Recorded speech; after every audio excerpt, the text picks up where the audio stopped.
Back in 1987, George Lynch and Dokken wrote a song for the soundtrack of Nightmare on Elm Street Part 3, and almost 40 years later, here we are still talking about it.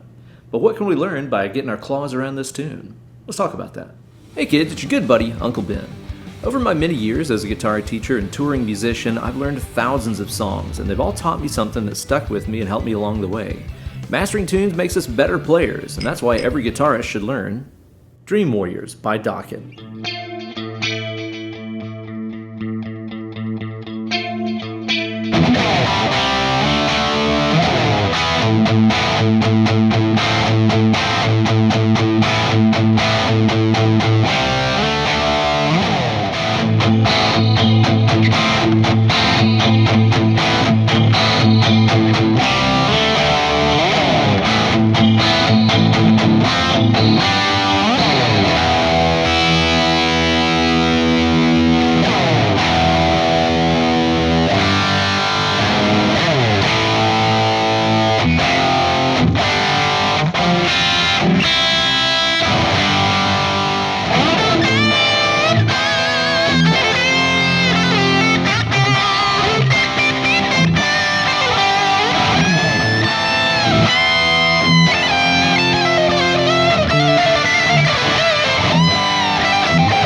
Hey there kids, it's your ghoul buddy, Uncle Ben. You guys who have watched my channel for a while know that I'm obsessed with horror movies and that I love 80s metal.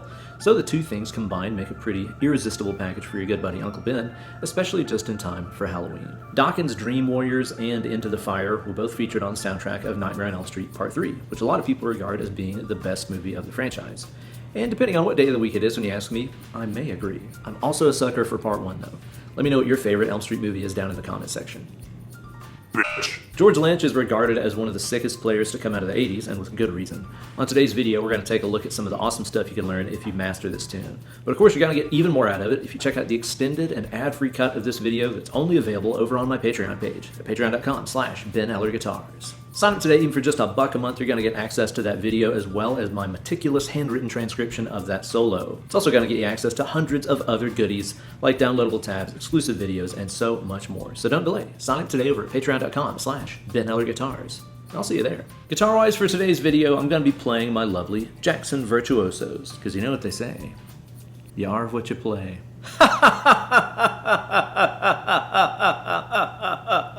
And since George has always been a big fan of Marshall amps, it only makes sense that I'm using the Synergy Marshall JMP module today. I've got that boosted out front with the Pepers pedals Dirty Tree, which just makes it all a little bit more nastier. Now, let's get into it.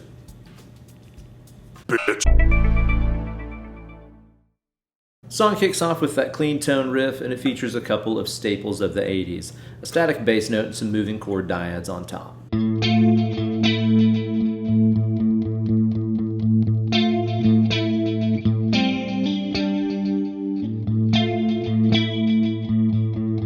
Lynch has always had a knack for writing riffs like that. The first couple of chord dyads that we hear reflect an A minor tonality with some added tension by putting that F or flat 6 note up top. To get that perfect 80s crystal clean tone, I recommend using a compressor pedal out front. I'm using the Sir Woodshed pedal today, which is a great sounding compressor. And to put a little bit more of that 80s gloss on top of it, I'm using a chorus plug-in in Logic. After that, George kicks on the gain and we get the main riff of the tune.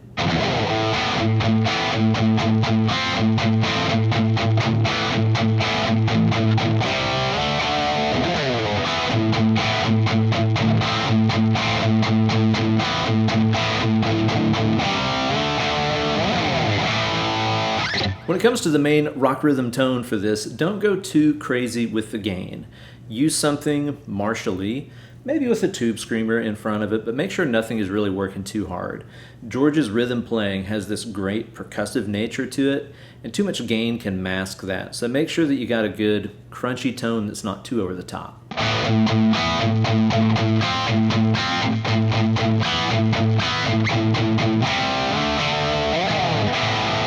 There's something important we can learn about chord construction from the first chord in that riff. Check this out. A lot of guitar players call this chord an add 9 chord, but it's actually a suspended second chord. See, any chord is made up of like root third fifth, or if it's a minor chord, root flat third fifth, right?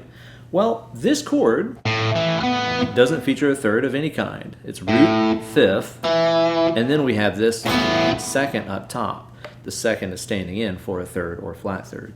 So in this case, whenever you see this shape on guitar, kind of the popular Andy Summers or Incubus chord shape, that's actually a sus2 because it doesn't have a third in it. And then this guy here,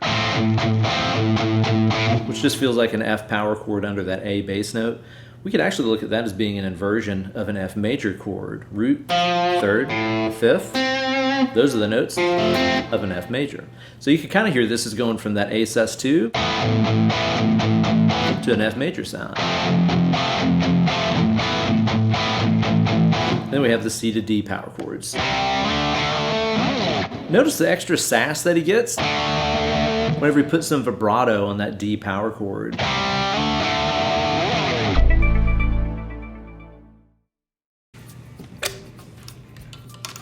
By the way, did you notice how I just unplugged that guitar and you didn't hear it buzz? It's not because of a noise gate or anything, it's because of this awesome Klotz cable that I'm using that features this little jacket dude right here that makes it to where the cable is only active when that's getting depressed.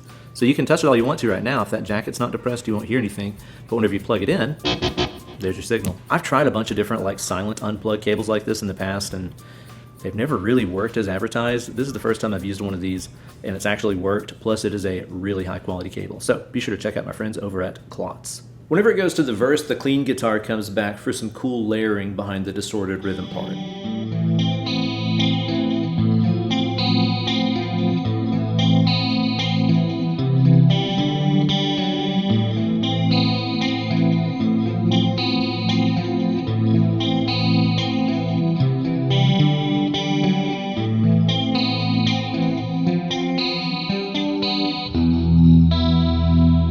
So the distorted guitar is still playing the same riff that we heard in the intro. But by adding in this clean guitar on top of it, you get some extra clarity and texture on those chords. First chord that we hear the clean guitar play actually is an A minor with that added ninth we were talking about earlier. You can see we've got root, third, or flat third in this case, fifth, and there's that ninth up top, the open B string. It creates that really nice haunting dissonance between the second and the flat third.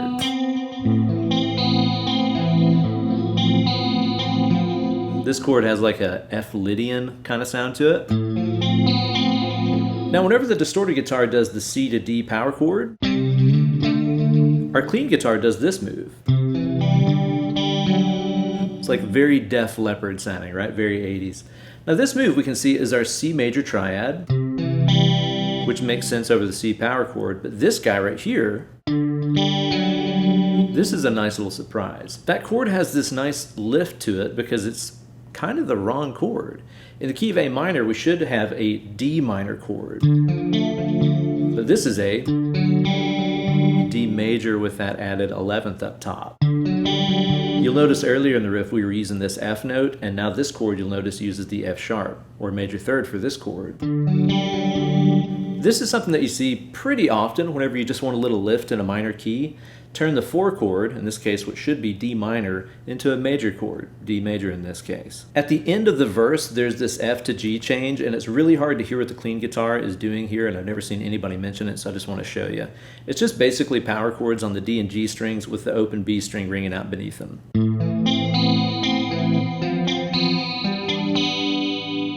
The pre-chorus of the song mainly hangs out there on the E, the 5 chord of the key, but there's this tricky little inversion shape that he uses towards the end that might confuse a lot of guitar players. Check this out.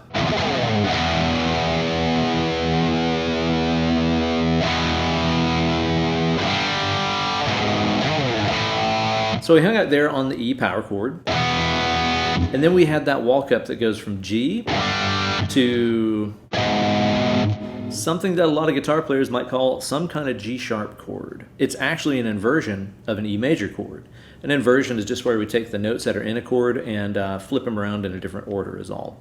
Here's the deal. The next part of the song goes to A minor to start, right? A great way to build up tension before we go to A minor would be with its 5 chord as a major. A, B, C, D, E. It's 5 chord, E. So if we make that E major before you go to A minor, it's extra tense and extra satisfying. Now your E major is made up of the notes E, G sharp, and B. This shape that we're playing right here is just the G sharp and B. We're not putting the E note in there. We're just playing the extensions of the 3rd and the 5th. It gives it that same resolution that you would get if it went from G to E to A minor. Very classical, right? Very powdered wig sounding. But whenever you use the inversion, it creates this cool chromatic line that goes G, G sharp, A. Kind of draws a straight line right to that chorus. That's the cool thing about learning inversions on the guitar. You can find different ways to kind of carve through melodies and chord progressions that might sound a little bit cooler than just using all your stock cowboy chord voicings. After this, we get to the chorus, which has some big sustained power chords and one unusually high dollar chord voicing in it.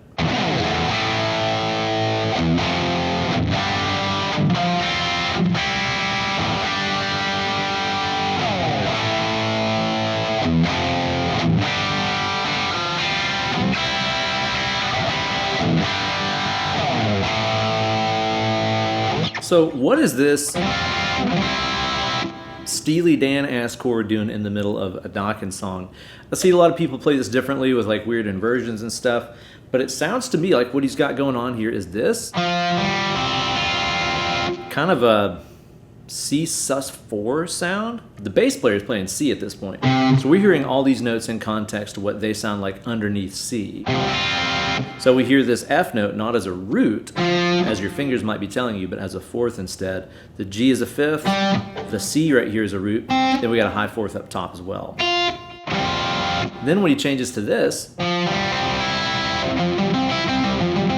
again, if you're listening to just the guitar, this might sound like some kind of F major 7 add 9 chord. But again, we're hearing C as the bass, which gives it this really big, deep, Steely Dan kind of sound. Really cool. I'd never noticed that before. After that, you go through the verse and the chorus again until we get to the guitar solo of the song, which features some really wild stuff. George is a really unconventional player. He is very hard to transcribe. And there's a really cool rhythm riff behind it too that I never see anybody talk about that features some more cool chord voicings. We're going to check out both, but let's take a look at that rhythm part first.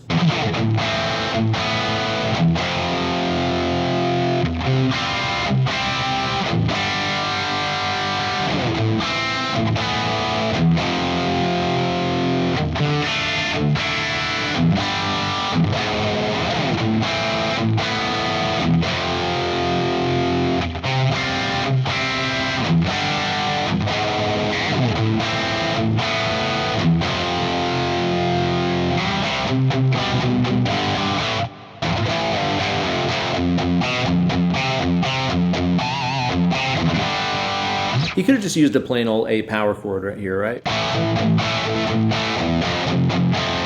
But by choosing to play around with this A minor to A sus2 thing, it just adds a little bit more color behind the guitar solo. He's also got this C sus4 to C major sound in there. The second time around, instead of that C move, he does this. It's like a D minor to D sus2 sound. There's the flat 3rd of your D minor. There's just taking it down a note in the scale to make it a sus2 chord. So now we're going to get to George's solo, and everything I'm going to say about this, you got to take with a grain of salt. There is no footage I have ever seen of George playing the solo just like he did on the record. Sometimes he just improvises and plays something completely different, and in some of the recent ones I've seen, he's played like bits and pieces of it, but never really the entire thing as it is on the album. I think a lot of the confusion that we have about George's solos and how he played them comes from the way that he tracked these back in the day. From what I understand, he would improvise a whole bunch of different solos over these tracks, and then they would kind of pick and choose pieces of all of them to create one great solo. So it might be the first lick of take 6, the second lick might be from take 1, and so on. It's kind of a Franken solo by the end of it. This is not something that just George does. Eddie Van Halen did this all the time. Tons of guitar players do this. I've also done solos like this in the studio, and you get really cool results out of it. Because every time you improvise, you're going to be doing something a little different. There's going to be some kind of magic that you can't recreate the next time through. But it does make it a real challenge whenever you piece that thing together, and then you got to figure out how to play it all together when you never played it that way in the first place. Before we start talking about all the stuff we can learn from the solo, let me just play it again at stepdad speed. That way you guys can hear exactly what's going on.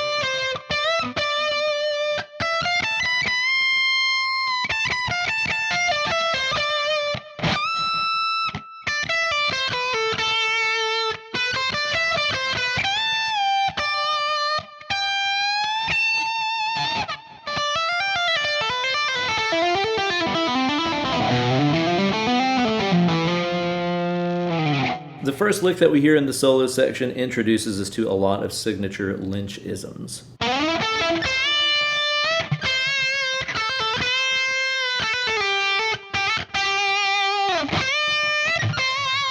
That 2-whole step bend that we briefly hear, that's a really cool thing that George does in his solos all the time. You take that B string up a step, and then up another whole step at the end.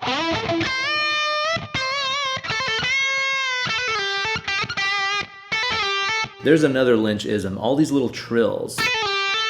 Really quick, rapid-fire things, usually just between 2 or 3 notes. Just kind of decorating the melody as he goes. Now, it sounds kind of like he does some of that sliding vibrato on that G note. I'm not good at that stuff. I can do it on bass pretty well, but I've just not mastered that on a guitar. But that's a huge trademark of his. If you know some good tutorials on YouTube here, post them in the comments section so I can learn how to do that stuff better, because it sounds really cool. There's more of those quick hammer-ons and pull-offs there.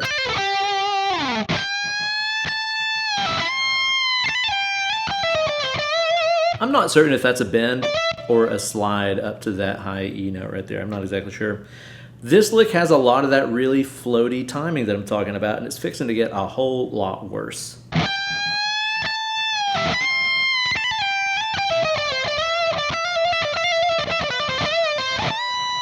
Like, what is that mess?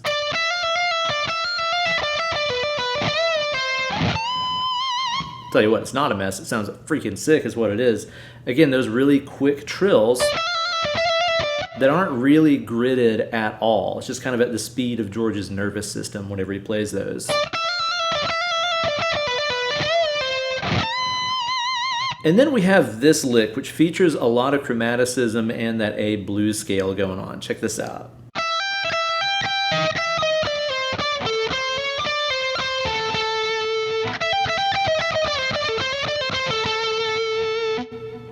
What in the hell? Seriously, it's weird. And you'll notice there's a lot of doubled up notes in there.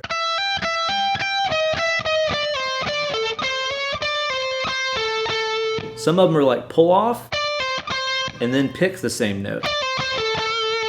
It's really cool. It kind of creates this sort of stuttering sound in his phrasing rather than just constantly moving on to the next note and scale like a lot of us do. More of those trills. Then he's got this phrase. That's a real finger twister. And again, it's got that doubled up note in there. That high A note that's happening up top.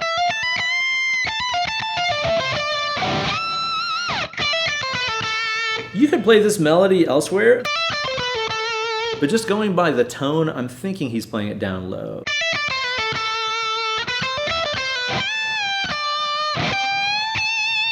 Now, this tapping lick is definitely one that I got wrong on my original transcription. Just check this out.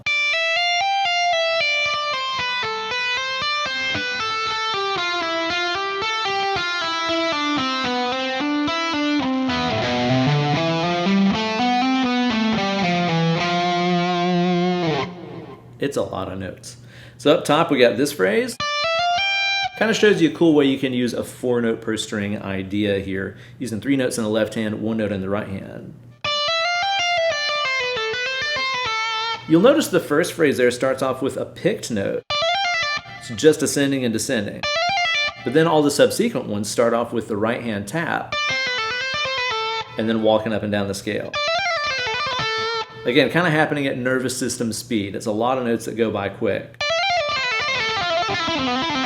As you're doing that tapping, be sure to mute out any of your dead strings. Whenever I'm tapping here on the high E string, I've got E through B muted really hard here, using the butt of my right hand. As I go through the strings, I'm just progressively uncovering them so you can hear them. But at the same time, you gotta keep them covered, because especially with high gain on there, you're gonna hear those strings talking at you if you don't mute them somehow. And George Lynch isn't like a hair scrunchy guy. So just use the butt of your hand here to do your muting and uncover as you go. Now at the end of this, he switches to this legato phrase out of nowhere. And again, I wonder if this was a cut and paste kind of affair where he did some kind of legato run in one take, he did this tapping thing in another take, and they just kind of glued them together. It's tricky, but it's still very doable. Now, considering you've been doing the tapping at this point, you're probably going to end up picking that first note of every string while you're still kind of here on the neck, and that's totally okay. Makes the attack sound a little bit softer and lets you get right into playing those left-hand phrases. About 4 or 5 years ago here on my channel, I put up a lesson on how to play this solo. And going back to it, I think I got it about 90% right then, but it wasn't exactly dialed in. But it wasn't long after I made the video, I got a nice little surprise in my inbox from my man Chris, who sent me the isolated stems from this song, and it really helped me refine this transcription. I have no idea where he got them from, but it was a big help, so thanks very much, Chris.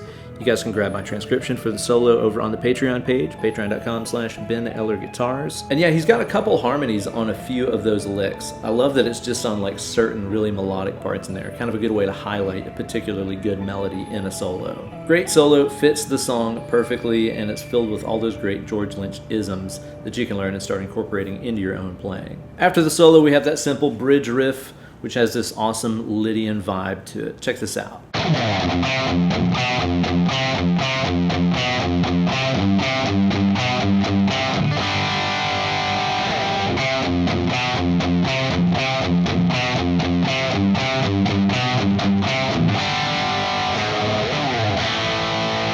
I don't know about you guys, but that riff has always reminded me of the bridge section of Bark at the Moon by Ozzy.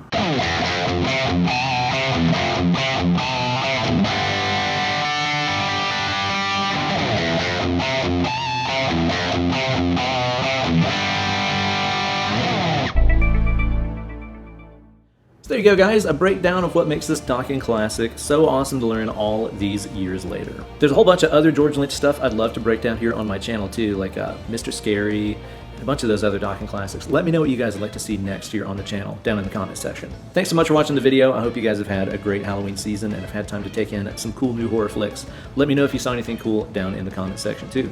Be sure to like this video, subscribe to the channel, and ring the bell for notifications every time I upload a new slice of fried gold. And as you go through the week, keep a good thought and do something good for somebody else. It's up to us to make the world a better place, one act of kindness at a time, and I'm pretty damn sure that we can do it. So if you have the opportunity to do something good for somebody, make a difference, make the change. Let's make the world a better place. Now get away from the computer machine, grab that rock guitar, start mashing some rope. Less clicking, more picking. Bitch.